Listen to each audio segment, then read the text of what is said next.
Thank you very much, Madam Chair, and dear Sister Minister Pandor.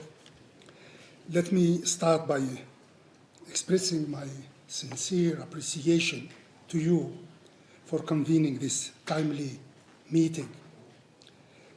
My thanks go also to the Commissioner Bankole for his comprehensive and very useful briefing on the recent developments in the Republic of South Sudan.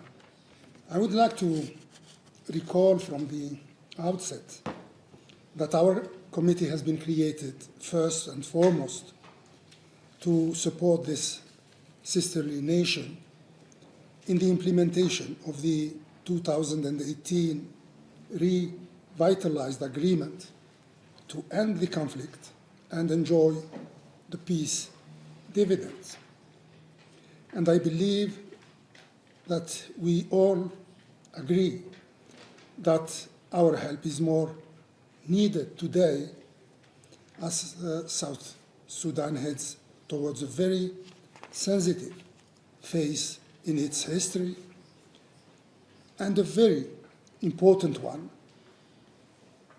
which translates in the elections scheduled by the end of this year. While reflecting about this major milestone, we cannot ignore the lessons learned from past experiences in many parts of our continent.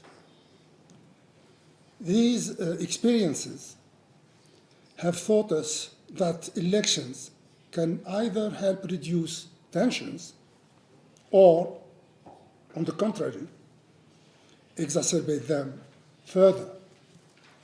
It all depends on whether the necessary conditions have been met, be it on the political, security, or humanitarian levels. In the case of South Sudan, we are quite concerned that the transitional security arrangements for the unification and redeployment of the armed forces, as well as the constitution-making process, together with the establishment of the necessary institutions relating to elections, are all far behind the timelines set in the 2022 roadmap. We are equally concerned over the worsening humanitarian crisis in this sisterly country, including as a result of the ongoing conflict in neighboring Sudan. In this regard, the figure of 7 million people which could face acute food insecurity in 2024 is indeed extremely troubling.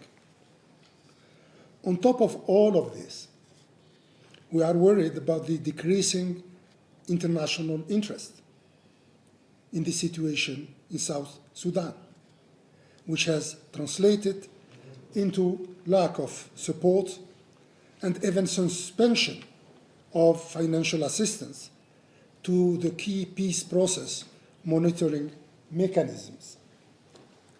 Therefore, in addition to encouraging our brothers and sisters in South Sudan and pressuring them to comply with the transition terms and the content of the revitalized agreement, I believe that our committee should take into account the regional and international environment surrounding the crisis in South Sudan.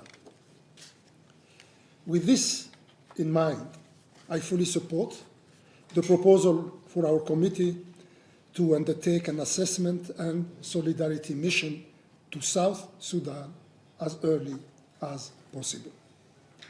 I am also of the view that our committee needs to enhance its engagement in support of the peace process in South Sudan. Our ambassadors in Addis Ababa in collaboration with the AU Commission, should be asked to submit concrete proposals on activities that could be undertaken by the C5 during this very critical year. And last but not least, I think that the two-track approach is needed here. The first track being what we can do as C5 towards the South Sudanese parties to help them implement the provisions of the peace agreement, including the unification of the army and the preparation of the new constitution. The second track is about what we can do as C5 to convince the major international partners to recommit themselves to the peace endeavor in the sisterly nation of South Sudan, which is about to embark on a critical and very challenging phase of its history. I have personally listened with great attention to the list of recommendations made by the Director of Conflict Management.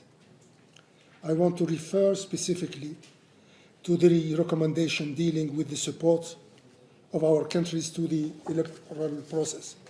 I want to assure you and commit my country to help in the implementation of the recommendation that has been made. Thank you very much, Madam Chair. Thank you very much.